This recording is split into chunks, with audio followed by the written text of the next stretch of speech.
Thank you guys and welcome everyone. Um, we first and foremost, I wanted to thank, and on behalf of our panelists, we wanted to thank Music Expo and Modern Latin Music Summit and its team for giving us the space to talk about a genre that has literally in the past couple of years gone global, right? And it's been really contagious, the results. And so my name is Michelle Velez. I'm Senior Director of Marketing and PR for Nevarez Communications, and I'll be your moderator today. Before we kick off our panel, what's the future of Latin trap? I wanted to take a moment to introduce our panel of experts. So first we're gonna start with Austin Barmart. Hello, Austin. So Austin started his career in Universal Music in Argentina in in the early 2000s. He's worked in marketing, business development, and music licensing.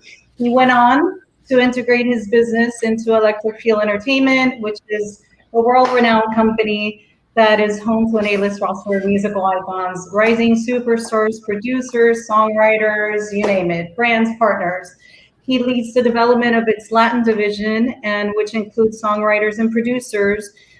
He previously managed Argentine superstar Axel and now manages Argentine Latin trap pioneer, Gea. So Austin, welcome. I'd like to continue with Easy Made the Beat, known as Ezequiel Rivera, or born, better yet, Ezequiel Rivera is a DJ, songwriter, producer. He's born in Ay Bonito, Puerto Rico, compatriota. His passion was always creating music. He found success as a producer at the early age of 23 with multiple Latin hits, including Secreto with Anuel and Karol G. Delincuente went on to produce a track on Bad Bunny's album Por Siempre. And most recently, he released his own album a couple of months ago, right? Los tiempos cambian. So, which includes collabs from some of today's hottest artists, including Jomo, Arcángel Farruko, Ñengo Flow, and Justin Quiles. So, welcome, Easy Made. Thank you for being here. I want to also introduce Frank and Medico Rodriguez. He's Dominican-born. Frank is quickly made a name for himself in the last decade in the world of reggaeton, global bass, and rap. He's been nominated for 3 Grammys and worked with the likes of Nicolas, Loco por Juana, among other reggaeton artists. He's also known for his work as an engineer and producer on rap albums for Lápiz Consciente from DR, El Bef from Cuba, El Tesoro from Mexico, and La Mala Rodriguez as Zetangana from Spain. So I'd like to welcome you, Frank, to the panel. And last but not least, Jesus Triviño. Jesus is our authority on Latin pop culture. He's a Webby-nominated content creator who has covered music, TV, film for over 15, 18 years. He's been a reporter, an editor, producer, and curator, and he's been featured on multiple publications. He's interviewed countless entertainers, including Yankee, Juanes, Bruno Mars, you name it. And last but not least, he's presently the Senior Director of Global Latin at the digital streaming platform Tidal. So that was a mouthful. I'm taking a breath now before we start talking a little bit more. So thank you guys for being here and taking the time to talk about the trends, the drivers, what's going on with Latin trap and where it's going. So I thought, to kickstart the conversation, I mean, obviously, we know the origination or the origins of trap and PR and how it's influenced by Southern trap and hip hop. And I thought it'd be interesting from your experiences to see where you were at when you discovered that there was something special about this particular genre. So Jesus, I'm going to start with you and maybe more from not necessarily a programming, but an editorial perspective. What did the music scenario look like, in maybe 3-4 years ago? And when did you feel or notice that Latin trap was kind of like a force that was coming very, very strong? Yeah, you're right. A couple of years ago, for sure, a handful of years ago. I mean, the industry at that time was, you had the Colombian effect from the Colombian reggaeton effect coming in strong with Balvin was, hitting his stride. Right before then Despacito with this whole new interest in reggaeton, but then Latin trap I feel like was for the hip hop heads, right? Like I'm hip hop first, like before anything. and that's really what attracted me to Latin trap. It was something that was in Spanish, done by Latinos. Obviously, it's, as you all know, hip hop was created by Black and Brown, but Brown was always kind of like the media kind of took us out of that equation. Mm-hmm. So this is something that we had that was our very own, and it was just exciting. Like, it was just exciting as a fan, as a listener, and I was ready to go.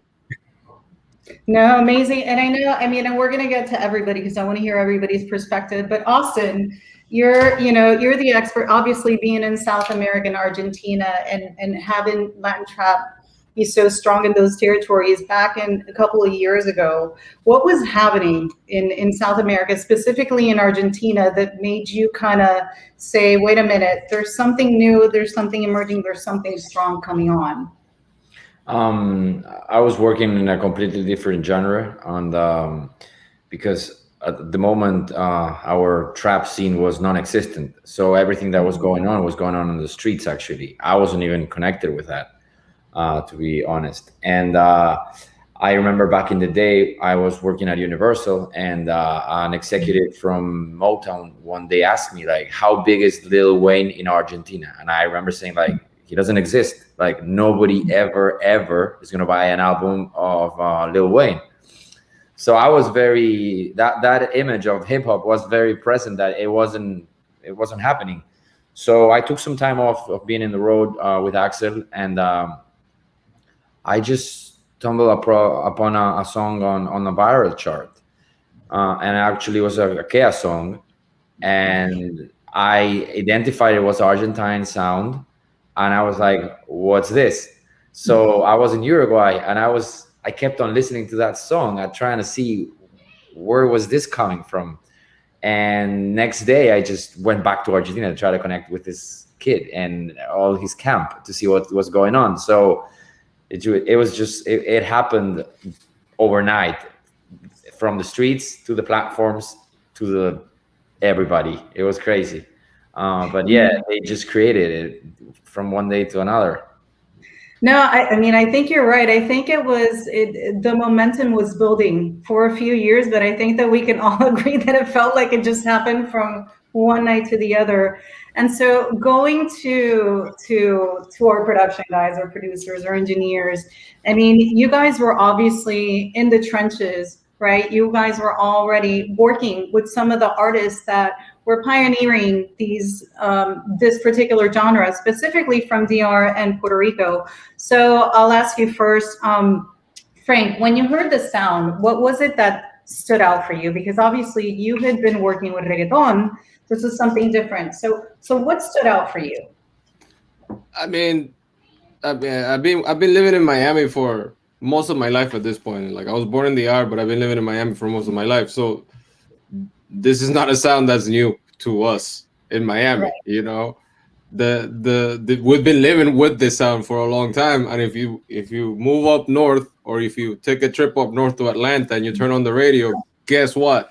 That's all there is. It's like if you go to Puerto Rico and you turn on the radio, guess what? It's gonna be reggaeton after reggaeton after reggaeton station. I don't even know how they compete with each other. Like what's the difference between one station and the other station when they're all basically playing the same thing? And the same thing would happen if you go to Atlanta or anywhere else where they're basically doing, trap all the time, trap. So it was a matter of time, really.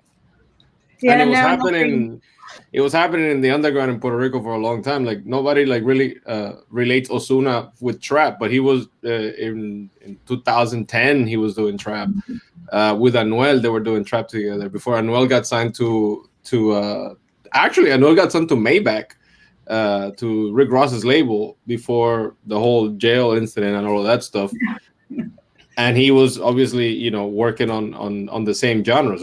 They're still doing trap music. So trap has been around for a while. It's just, it took a minute and it took certain people to make it blow up. Like, it took an Anuel coming out of jail after a huge free Anuel campaign, and it took a Bad Bunny to come seemingly out of nowhere and start giving that a sound, and then everybody else kind of jumping in and finding that they sounded amazing in trap. Like, I always said, Arcángel to me, it sounded like Arcángel was born to do trap music because the way he flows, the way they flow in trap songs is amazing to me. Like it's they do reggaeton amazingly, but the way that they flow in trap songs is like, wow, this beat, this genre was made for people like that.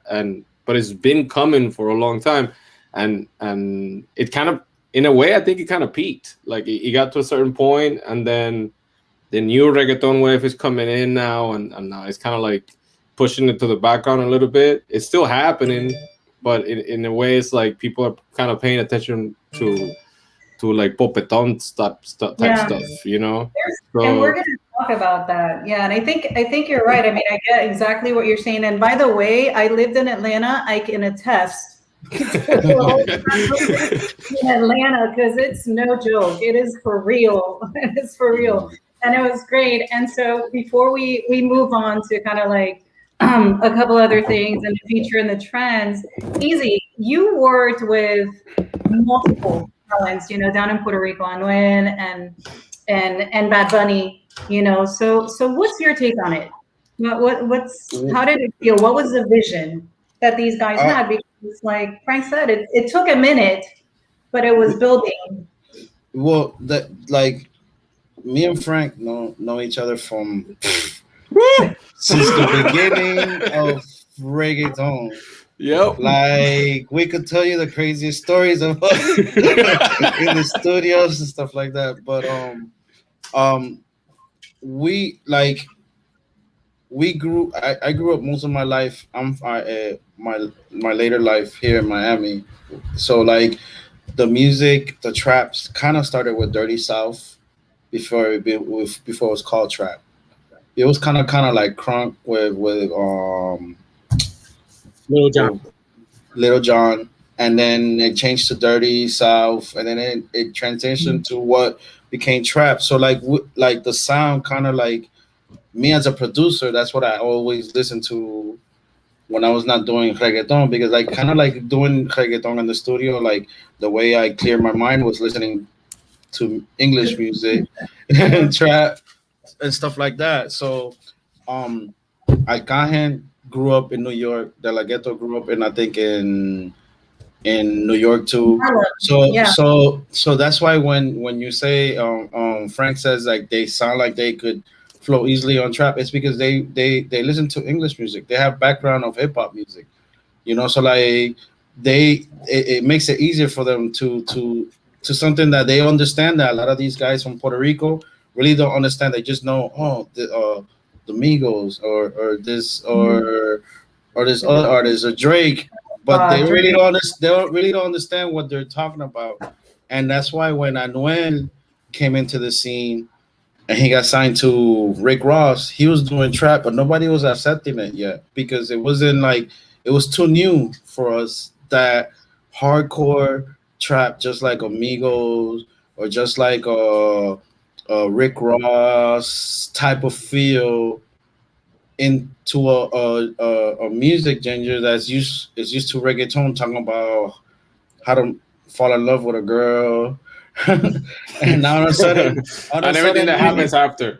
Yeah. And then all of a sudden now you got this new music coming in, trap, talking about kilos and street stuff that us as Spanish people are so like brought up in a way that we're not supposed to say words. Like some of the stuff that was being said, like trap just opened the like, I'm gonna do this to you know, like it was very vulgar, and it was like at first hard for the Latin market to accept it, because like, bro, these guys are saying stuff that are too strong for us, you know, like, and Anuel and Bad Bunny, you know, like Anuel really was the one that kind of like opened it up, doing it with Ozuna, La Ocasión, the songs before before that, Clava, and all the other songs. Yeah, but all those songs are strong, are like strong songs, like that's rated R. Yeah, so like at first people didn't want to hear that. You're like, bro, this is saying some strong stuff. So like Bad Bunny kind of was the one that commercialized it and made it more accepting for everybody. And what he brought kind of like what we do in reggaeton into the trap. Even though he still has his songs like Sel Bichote, that was like the song I produced, like kind of talks about kind of like street stuff and stuff like that. But a lot of the stuff that Bad Bunny does is very like commercial like a Drake trap or Weekend type of track, like it hits everywhere in that anybody can listen to, not just Latin people. Yeah, and I think, overall that happens with new genres. I don't know if you guys agree. And I was actually talking to Jesus about this, but it seems that sometimes, like when Anuel, for example, came out, that was like went mainstream with the album, right? Mm-hmm. He released Ella Quiere Beber, and it was technically not necessarily a trap track, but it was a reggaeton, but it was like all mixed. And I think those were kind of like the steps that we took, but you made a very good point. And I wanted to kind of go into a little bit about the Bad Bunny effect and how it actually propelled the genre to expand, right? Because, fast forward to a couple of years, you have Trap Capos that went #1 on Billboard. It was a trap album, it was the first one that went in. So something was resonating, right, with an audience in the US and in Latin America. Then you have the Anuels, then you have the Bad Bunny that broke records, for multiple years, right? And I think one of the things, Jesus, and we talked about this, but, the Washington Post, and I think you guys mentioned this, is that majors tend to kind of be very, conservative when it comes to new sounds, right? But it seems that the street knew that something big was going to happen except them. So, Jesus, I wanted to ask you, the Washington Post, they let an article saying record labels said Latin trap is going nowhere. But fast forward a couple of years and, 1 billion YouTube streams, albums on the charts. Bad Bunny had like 15 tracks on the hot, Latin charts. It basically told them that, that wasn't happening. That was not telling the story. So what do you think? Do you think it holds true today? The reality is, I said that about hip hop, I said that about reggaeton, I said that about every genre that is from the streets, right? At the end of the day, like we all know that we're not, and I'm saying I'm a former journalist. We're not letting a journalist predict what's going to happen to a genre. If the people want it, they want it, and that's exactly what happened. But here's the thing: like you have artists like a Bunny, like a Kea, who doesn't just do trap. They do different other things. They can do a tropical, they can do a reggaeton, they can do a pop song. And that's how you stay relevant as an artist, but that's also how you make your genre flourish and not just stick to one sound. So I think there's some elements to that article that's hold true today, as far as like, because you do see Bad Bunny's doing reggaeton and other traditional trap guys doing more reggaeton pop songs, but you have to evolve. You just can't stay in one spot, and you stop growing. No, and I think, in Austin, I'll go to you, but I think, Jesus, you said something really important. I think what the genre has, and this is my personal opinion, and there is no right or wrong, so don't kill me for saying this, but I feel like trap itself has an identity. I feel like the artists have a very clear identity of what they want to say. They have freedom of expression. They're not afraid to say anything or put something right in your face, if it's something that they stand for. And I think that's one of the things that made Bad Bunny different. It was unique. It wasn't like another new artist. I think the fact that he did it, and like one of his albums say, yo hago lo que me da la gana, I think he really just kind of inspired a lot of these emerging artists, like Aduki, and we'll go to you, Austin, because what's happening in Argentina is crazy. It's crazy with the genre, right? Because they've really embraced it. But what I do have to say is that I think that in terms of the effect that Bad Bunny has had, he said what he wanted. He did it his way. All of a sudden, Jesus, like you said, it was trap, but then it went mainstream. And then he was kind of like on a trap, but on a pop song, you know? It was like kind of like Despacito was like, it's a reggaeton track, but for example, to me, it made me more pop than reggaeton, but it worked, right? And it helped get, you know, reggaeton to a global level. Like, you know, Bad Bunny has kind of propelled Latin trap, I think, and as well as Anuel and other artists to take it to a global level. So going to South America and Argentina, Austin, when you're seeing all of this stuff happening with Anuel, but everything that's happening in Puerto Rico and DR and the US, what strategy did you think about of how your company or you, I mean, in terms of signing Kea, looking at what was happening in Argentina with all of these emerging artists like Kea, like Tuki, like several of them, right? And the ones today. What was your strategy? What did you think about, say, this is something that is really happening and I need to be a part of it? I had that conversation with my mother. I actually told her, I'm gonna get into this genre, and she's like, what? I'm like, yeah, this is gonna be big. And honestly, I had my opinion that it was gonna be big, or that's what I believed, because I was convinced about the technology also that was behind the music industry, not because of the labels, not because of anything like that, because labels were into this, especially in Argentina. Everything was independent. So this was, again, done by very creative kids that didn't follow any rules. So nobody told them what to do. So they just did what they thought it was okay and what they wanted. And that's what people wanted at the end of the day. So for me, that was something really, really exciting. And I wanted to be part of that and trying to give a structure and guide through the basics of the business and try to make them not fail in that process, because this is a business where sometimes not the best ones succeed, but the ones that just don't do a wrong move, you know, do a bad deal, stuff like that can get you off your career for sure. So that was one of my also like norths, you know, that I was going for.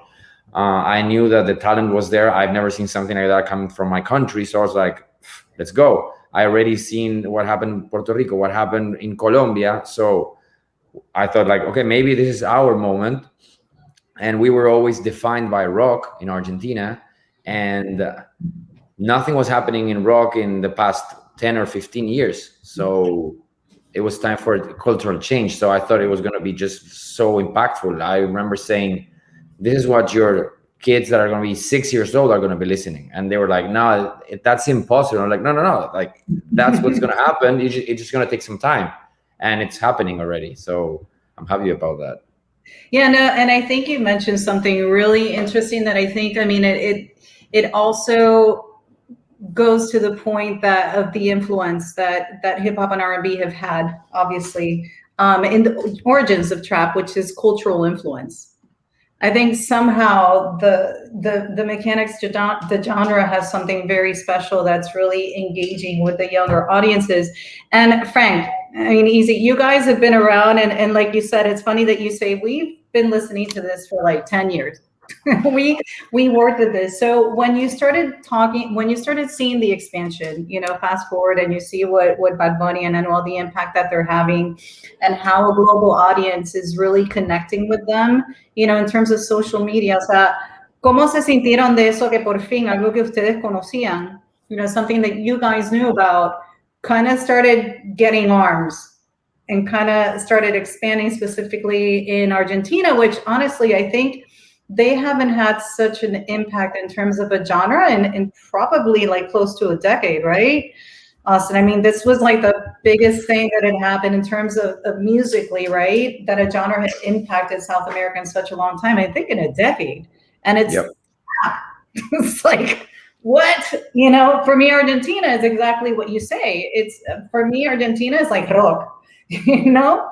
It's like Cerati and everybody else. So, Easy, what do you think? Cuéntame lo que tú piensas, a ver, because it's interesting what's happening in South America and Mexico too, and Colombia and everywhere. Ay, no te oigo. I can't hear you, Z. Sorry. So like I think like all the Latin countries are accepting trap. You go to Chile, you have Pablo over there. You got in Mexico, you got a couple artists like are even are making their own kind of trap, the trap corrido. Alemán, You know, Alemán. so you're seeing culture because that's the way hip hop evolved. You had the West Coast hip hop, you had the New York, you got your Chicago, you got the South. So there's a different style. Like you're seeing the culture expand, and that's what you know. Just from being Puerto Rico, we feel like we expand as the music grows because yeah, like it's become poppy reggaeton, some of the music, but the trap Mhm. keeps evolving into like R&B, into different you know ways that is reaching people and accepting that the music that we're doing is becoming like bigger. You know, like it's you would never think like trap would be as big as it is right now. Like 5 years ago when the labels were saying, "Nah, it's gonna die," and when we knew there's no way it's gonna die. So everywhere you go to, every club you go to, everybody's listening to it. What are you talking about? Like, how's it gonna die when people are? That's what they want to hear, and that's what It's just gonna get bigger because like this is like culture. Culture just keeps evolving, and that's what our culture like. That's how these kids are expressing. They're from Chile to Argentina. Like Argentina just keeps growing. These new artists keep coming out of there with trap and making even they even doing their dance hall. They're even doing the reggaeton, and it's becoming they're becoming like like it was like just three artists. Yeah, in como like 10 artists now from just Argentina or more, and they're all like top artists. Lick Kele, Tiago, Maria. And there's female, Maria Serra, I think Nati también, right? Yeah, Veloso, Nati. I mean, it's Yeah, just, it's like, yeah. and look at we're not even talking about Spain. We even forgot about on the other side of the world. Right, right. No, and I totally agree. And I mean, I think that, I'm going to shift into some of the drivers because I think what you're saying is really, really interesting. And I think obviously it's really taken off in South America and Argentina specifically. And Austin, I mean, you can attest to that. But I think aside from cultural influence, right, and identity, I think that Latin trap is giving, and from what I'm seeing, from what I've experienced, right, is that there is a freedom to fuse different sounds. And to me, that is kind of like an indicator that we still have yet to see this genre mature. So I feel like that's going to keep growing. It's still growing because, only last year, I mean, when Bad Bunny came out, he went into different genres. And I'm going to kind of fast forward here to what I previously sent you guys. And I think, some of the drivers that I feel that have fueled the popularity and what's going to keep Latin trap around for a while is, like I said, I mean, each region is kind of embracing. So Argentina has embraced Latin trap on their own, and for example, Austin, you can talk about this. I mean, last year, I mean, yeah, all of a sudden, and I think I think it's happened with a few artists, and I think I've seen it with Bad Bunny as well. It's like, all of a sudden I see him doing trap, and then all of a sudden I turn around and he's doing like a bachata. And I was like, excuse me, what just happened here? And he did, I did me X, and then you have Nati and Prince Royce, and I'm like, what? And then I see all of a sudden he does a rock like Bad Bunny. All of a sudden I see him on an award show and he's doing a rock track. And I'm like, all right, this is interesting. I mean, what do you think about that? I think first of all, like the song rules, so it's all about the song first. But thankfully, he's grown to have a big size audience, and he can present what he's feeling or what he wants to do and where his mind is going on the music. So the bachata thing, it was pretty rare because we don't have bachata artists or bachata sounds in our country, but we do have trap. So we just said like, let's mix this. Let's see if we could do bacha trap. We were calling the song at the beginning because we were not sure about the name.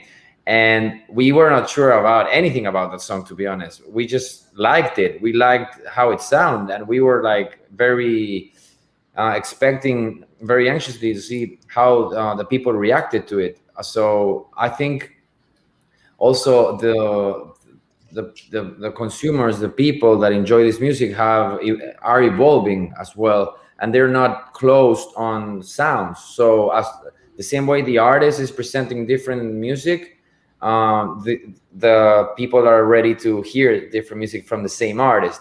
So that opens so many doors for collaborations and for different genres to come in. But definitely there's some like fundamental, there's some foundations on this. And on Ke's career, it was trap, but he can go on a reggaeton. And a lot of that is happening with a lot of people in our country now. There are a lot of them doing reggaeton. And we were never a country that was doing reggaeton. So trap was the gate for all of that, and to prove pretty much everyone that's involved in the industry on radios or labels that, hey, this is what's going now. This is what the people want to listen to. So we're going to do it. So now it became what it is. I think it's amazing. Yeah, no, and I agree. And I think, you know, one of the drivers we should mention here a few times is kind of like that South American or regional expansion, right? Of trap kind of popping up everywhere. And Frank, I wanted to ask you, because I saw that you've worked with an artist from Mexico, right? And I think that, you know, South America is extremely, you know, there's stuff happening in Mexico too. And I think that we still haven't seen, you know, we're just seeing kind of like the top, like the little things trickling out. But I think that we haven't seen what's coming from Mexico. And like, for example, Bad Bunny did, you know, Natanael Tecano. He's a corridos guy, and but he does trap, but it's with a guitar. And so there's something different. I mean, what do you think about, you know, the expansion to maybe Mexico and having some of the things that are happening, for example, like what Austin was saying, you know, they did a bacha trap. Is there something that, you know, we can expect more on the corridos? And I also, after you get your point out, I'd love to hear Jesus's kind of take on that.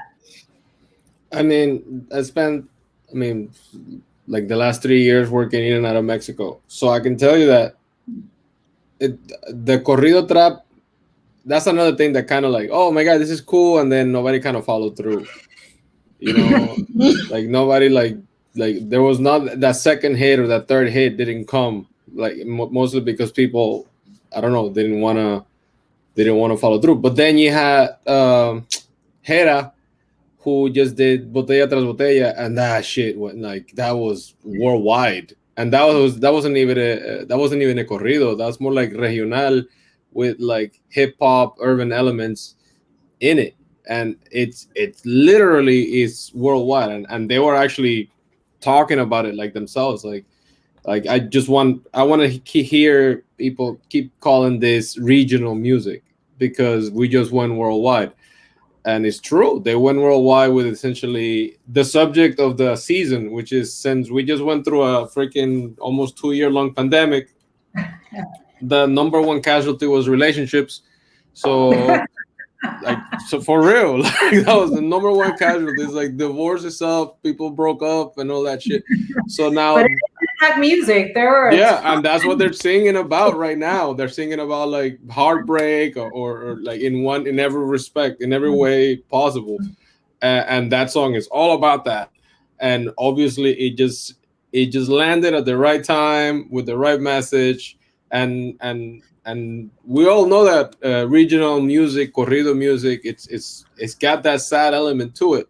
You know, like it's always about, I don't know, 90% of the time, like supposedly like songs about love are supposed to be the ones that are most popular in the world, the ones that make the most money.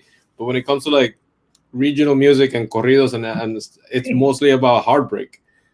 Like, no, it's heartbreak. It's about the streets. ¿Qué está pasando? Yeah, some's going on. Some bad's going on. Like, there's nothing like very few are like, I'm just happy, dude. Like, there's very few of those where like, and if you're just happy, it's because you're drunk and they're thinking about how drunk they are, you know, which is amazing. That's like one of the best parts about spending time in a different culture.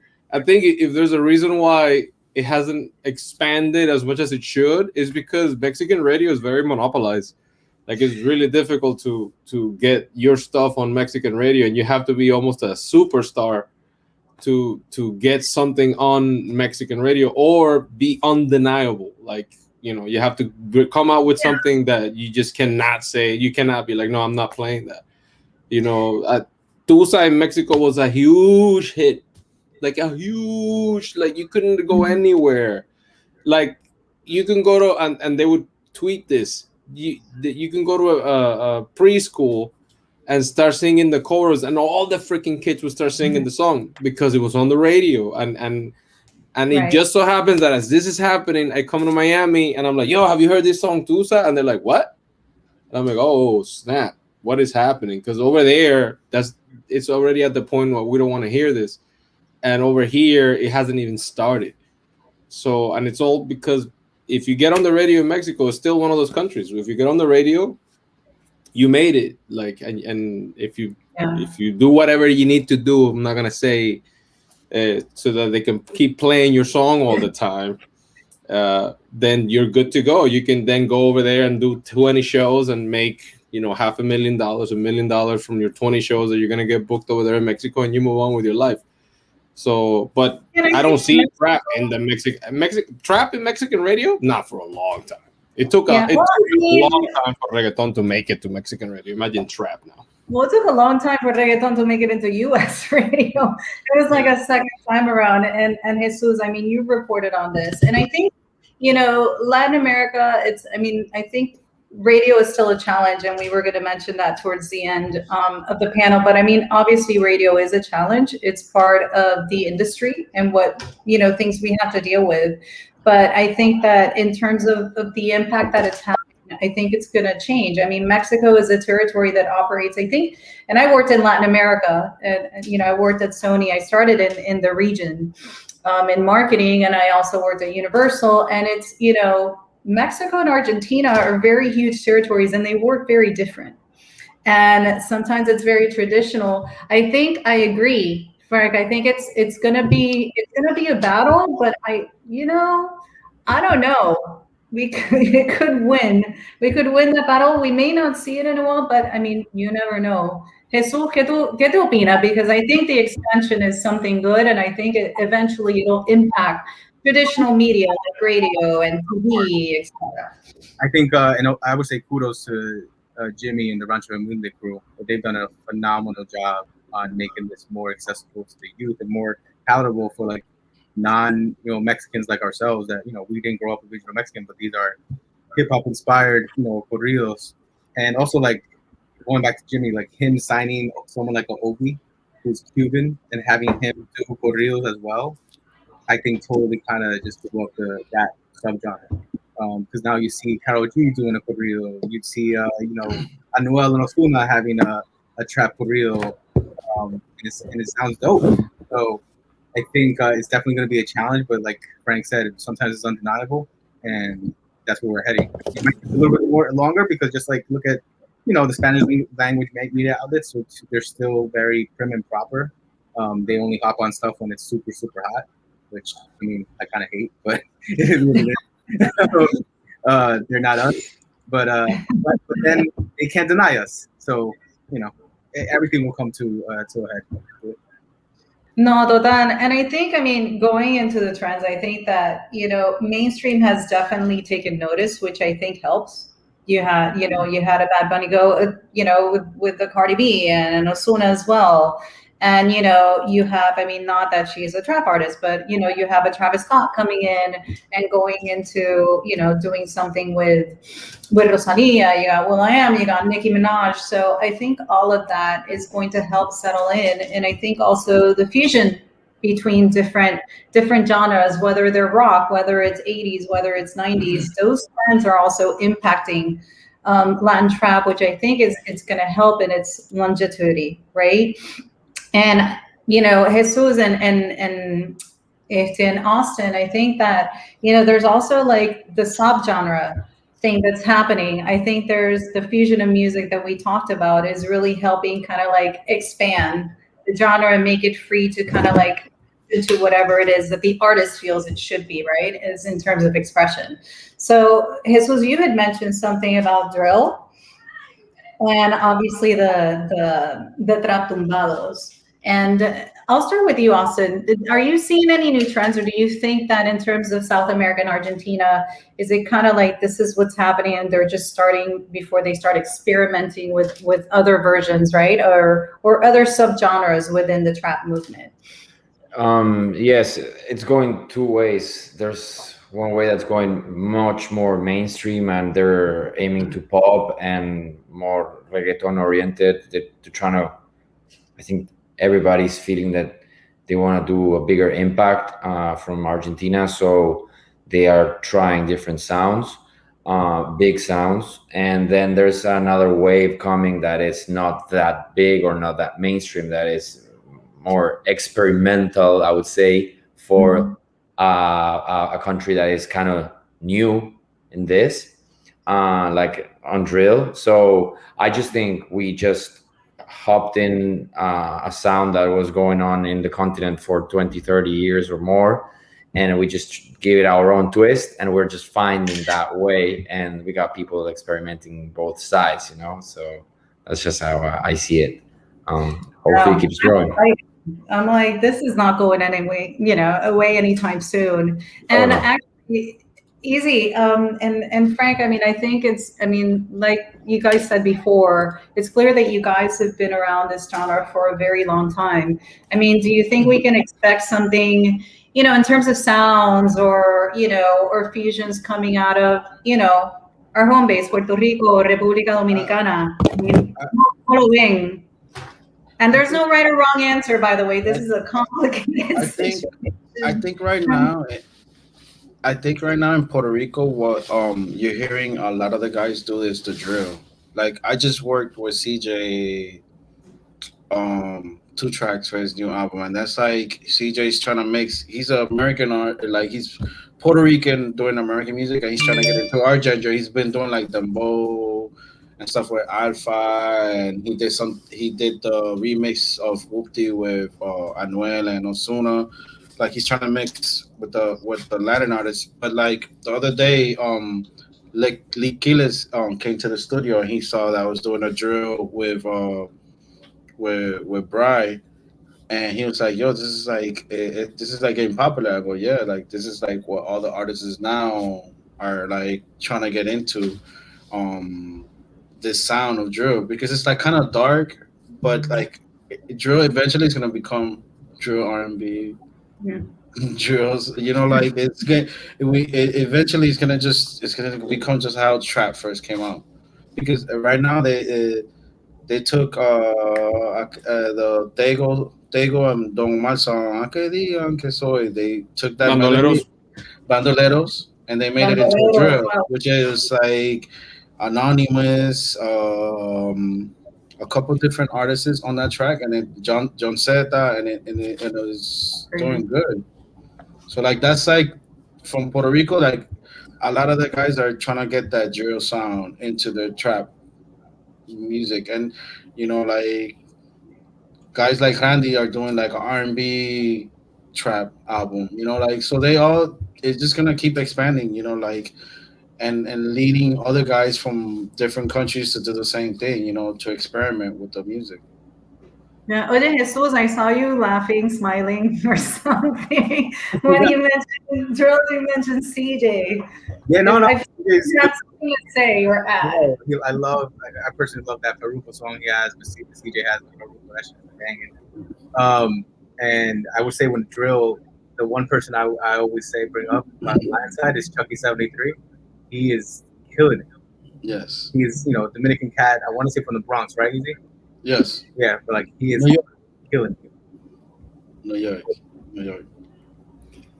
That's amazing. Bueno, I know we have a few minutes, but I mean, I think we pretty much kind of touched on everything. But I mean, I think also in terms of our business, I mean, we have to address what hip hop has addressed for many years and has helped the popularity. It's the social media and DSP platforms.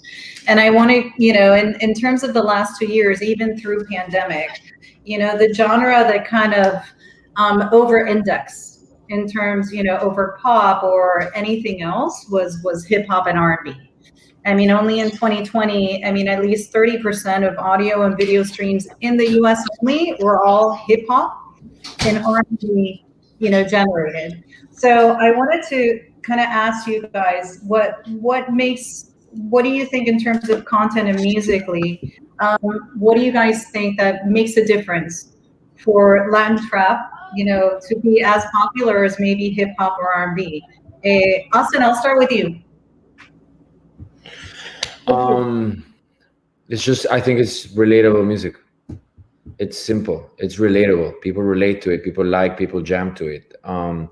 And on the, like for Argentina, R&B hasn't had a moment in the past. So this is it. This is our first steps on this sound. So this is what we're doing. This is what we're gonna keep doing, and we're gonna jump to R&B and stuff. And that it's happening, of course. But trap, I think it's just the foundation for everything that's going on in our sound. No, it's like it's our new rock, to be honest. Exactly. That's how I see it. It's our new rock. We were big in rock 30 years ago. I don't know. It's happening again with trap. Hopefully it gets bigger. I hope so. And Oye, Frank, I mean, in terms of hip hop and R&B, I mean, in terms of social media and platforms, I mean, they're super popular. Obviously, everybody uses Instagram, but Twitter is super popular. Obviamente, la cultura, culture is culture. Trap comes along with las tiraderas, as in reggaeton. And it's something that happens also in terms of the culture, in terms of hip hop and trap in the US, right? So what do you think in terms of content and what these emerging artists should use to kind of get the word out? Do you think they should go to Twitter? Do you think, I mean, what's kind of like your platform of choice? Let's say. Honestly, when it comes to this genre, when it comes to any kind of urban genre, more so, and yes, social media has had an impact in the past. I'm super sad about the impact that it has with the beefs, because it makes the beefs not that interesting, because they can just they just go through a beef on Twitter and that's the end of that beef. And to me, like, a good beef is when, like, hey, it's like, yo, Easy, wake the fuck up. It's 3 a.m. I don't care. This dude just talked shit about me. Let's go in the studio. And then they do a song in like 2 hours, and then they send that out. And then the other guy is waking the other dude up at whatever time, and then they do another song, and that was a dope ass beef that had like a good outcome in the end. Actually, even I though think that happened last year. Yeah, but now it's like you could start a beef with somebody, and because of social media, it's like you'll post a dumb picture of them on Instagram, and then they'll post a dumb picture about you, and then they'll do like dumb videos, and then it's like, yo, that's entertaining, but it's not. You could have streamed that other thing, like you could have put that on Spotify and streamed it and made some money off of that, but now you can't, but whatever. I think it's a part. I guess it's part of identity. I mean, hip hop and R&B, they've figured out what to use and when to use. I don't necessarily see a Latin trap artist doing choreography on TikTok, right? I feel like TikTok is a social, and we can't, it's so sad. I'm sorry. It's so sad that record labels have to like now consider like TikTok numbers and how many TikTok followers you have, and how likely you are to go viral on TikTok before they consider you as an artist, even though you're like, you could be like that next big thing. You know what I mean? Like if Bad Bunny came up in the TikTok era and he didn't have TikTok numbers, does that mean that somebody would pass on him because he doesn't have X amount of followers on TikTok? And if you do pass on him, it's like that dude, I don't know, I forget his name, that dude that passed on Barrio Fino for 200,000. Like they literally gave him Barrio Fino in his hand. It's like, here's Barrio Fino. All you need to do is give me $200,000, and it's like, and the guy's like, nah, I don't think it's gonna do good. You know, like is it like that because you don't have X amount of numbers? I mean, the biggest thing with this genre has always been shows. Like if you can pack a show of 300 kids that came out from the hood to see you in a hall, and then they go talk about you to the next hall in the next town, and you go over there and you pack that show, and then the next show, and then the next show, and then next thing you know, you do that legwork that gives you that credibility. You know, that's the kind of that in this genre, whether it's rap, hip hop, trap, whatever, like has always been the stuff that has legs. You know, that later on you find out about, not because there's an amazing manager doing this social media strategy so that everybody finds out about you because they just like they got the right influencers to repost the thing. It's because the people are like posting the thing, and the people are talking about the thing, and the people are making you trend because of the shows and the legwork that you're doing. Like to me, in this genre, more than any other genre, it's always been about the shows. Makes it hard when you're in the middle of a pandemic or coming out of a pandemic to do shows. But eventually we'll get back to it. And if I'm like A&Ring for whoever, I would spend time, like find out where those halls are and just spend time in there and just look at people's reactions from there and then make a decision based on that, more so than numbers, you know, like even though numbers is the game. I think and I think that you have a great point. I think you made a great point. I don't think this genre has ever been defined, or actually reggaeton. You know, when DY was coming up, you know, it's never been defined by numbers. It's always been defined by the movement of the music.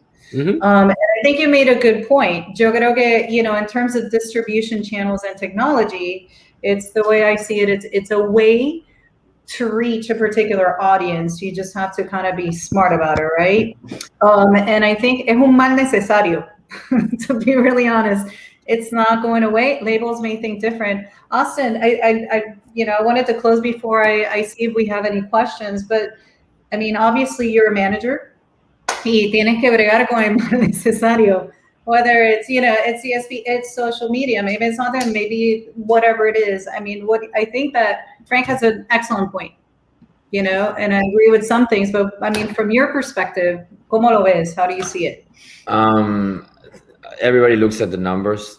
Always they judge you by it. They see your profile. You talk about a collaboration, and instead of sending the song first, they just send an Instagram profile. Just if it's convenient. I'm so sad. It's fucked up. It's fucked up. It's fucked up. But I don't know.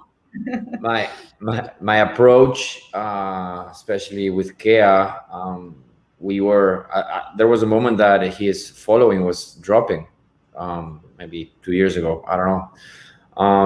And they were just telling him, "Oh, you need to post more. You need to change this. You need to change that. The lighting. Oh, you need to hashtag now. You need to." And he got so stressed. And like, you know, my take was chill. Everybody wants to be on you to be in their platform, always interacting. It's what they need. But you do music. You're an artist. So I'm not interested in you in becoming a full-time content creator for different platforms, which require different strategies, with at the end of the day just brings you stress. So let's try to focus on the music, and that's what we did, and it changed everything. So you can see, like, most of the really big artists, they don't follow any rules on social media etiquette and best practices. So they just focus on their music and what they're doing. We mentioned Bud Bunny 100 times in this call. How does he behave on his social networks? He doesn't give a fuck. Sorry, he doesn't care, and he's barely. Exactly. He's focused on his music, and he's one of the. And he's an artist that in quarantine has put out, like, I don't know, 30 records. I don't know how many songs he put out, and a lot of them did amazingly well, and he's killing it. So I try not to stress about it, to be honest, about social media, and just focus on music, to be honest. No, that's amazing. I think this has been amazing, guys. And I'm going to go through here. It looks like we have a couple of questions from some of our people. I think this one, there's a couple here for Frank. Austin, there's a question here. What role plays Argentina in the rise, or what role has Argentina played in the rise of Latin trap? And where do you think the genre is heading to there? I think we've talked about it, but yeah, basically expanding what another territories, people from the U.S., Puerto Rico, even some people at Colombia. I mean, it wasn't that big of a movement of that, but we're just expanding it and putting our own flavors. Amazing. Frank, in Medico, here's one for you. It says, which adjustments do you find to be more prominent while mixing and mastering more commercial Latin trap tracks versus the ones you do for La Clinica? I'm in complete control of the tracks that I mix for La Clinica, and when I mix tracks for other people, they're in control. So there's more changes when I mix for other people. Like the basics of a mix are there, or the basics of a master are always there. And then you fall into personal preference. Some people like more vocals, some people like more beats, some people like more bass, and then you basically go into that back and forth. I was just working with some guys from Chile, and I sent them the mix, and it was like, the producer was like, I love it. And then the artists are like, I don't know, there's something about the vocals. I feel like they need to be louder. It's like, of course you do. You're a singer. Of course you're always going to want the vocals to be louder. You don't have the in-ears. You know, it's like, of course, like, and which is like, not doesn't mean raise the vocals, it just means lower the beat. But then you're talking to the producer who wants the exact opposite. He wants the beat to be louder and the vocals to kind of be there. It's like, just put them loud enough so you can understand it, you know, and that's the difference. Like when I'm doing stuff for La Clinica, it's like, yes, I'm dealing with artists, but at the end of the day, like, I have more control over it, you know, and it's like, okay, dude, it sounds good right here. Let's just go with that, you know, as opposed to 20 people giving you opinions, you know. And the best part is when managers get involved. Oh my God. Yo, I'm going to tell you something, Frank. I'm going to tell you something. I tend not to get involved in the mixing and stuff like that. I just go with the flow what my artist wants. And you're a gentleman and a scholar and a hero in my book, said gentleman. I have a comment. Can we give Frank a podcast and call it like rule number 4080? If you know, you know. If you know, exactly. Bueno, guys, I don't know if I think we changed the world. They're telling me to wrap up, but I think this has been really, really amazing. I want to thank each and every one of you. And again, Music Expo for giving us the space to chat a little bit about, you know, Latin trap. And I'm sure there's going to be more conversations to come in the very near future. So again, thank you guys. Thank you for letting me be kind of like your guide in this panel, and you guys have a good day. Keep the music alive. Thank you, Michelle. You killed it. Thank you, everybody. Thank you. Bye, you guys. Easy, hit me up. Hit me up. Hit me up.